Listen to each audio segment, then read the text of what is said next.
আসসালামু আলাইকুম। আমি একজন ডাক্তার। তো মানুষ আর হাতুড়ি ডাক্তার কয়।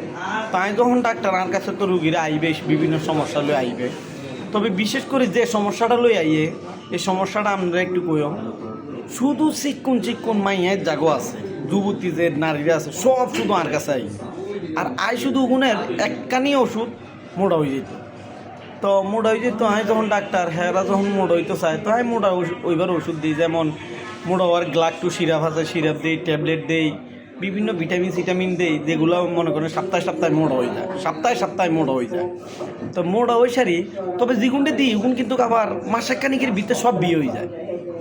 তো ব্যাপারটা কি পরে তদন্ত করে জানতাম পারলাম কি আমার কাছে তো শুধু মোটা হইবার ওষুধ নেই। এই কারণেই চিকন থাকলে তো তাগরে কেউ বিয়া করে নিত না। তো এইখানি মোটা হইলে তখন পুরুষের চোখও লাগবো, তখন তারা পছন্দ করে নিব, এই হিসাবে নেয়। কিরে, আমি তো একজন ডাক্তার, আমি তো এই বেইমানিটা করতাম পারি না, কারণ আমিও তো একজন পুরুষ।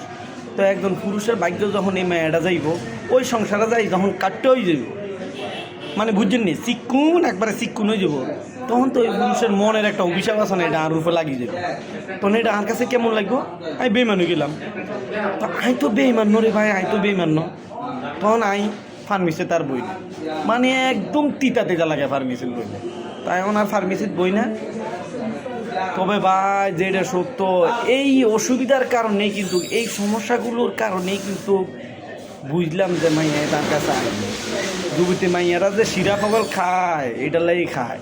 ভাই বেমান আই হয়েছি, তোমরা আর কেউ বেমান হইও না। এরকম সিরাপ টিরাপ বেচছো না, ওরা লাঞ্চে ধরলে হরে মরব। কারণ আঙ্গো অনেক ডাক্তাররা আছে এরকম শিরা পাগল বেছে, আর অবলা নারীরা লাঞ্চের আক্রান্ত হই, ক্যান্সারে আক্রান্ত হয়ে হরে মারা যায়। তো মনে রাখেন, এই ধরনের ওষুধ কিন্তু কামনাও খায় না, আপনার বউ বাচ্চা করে খাওয়ায়েন না। বলি গেলাম আমি বেইমান।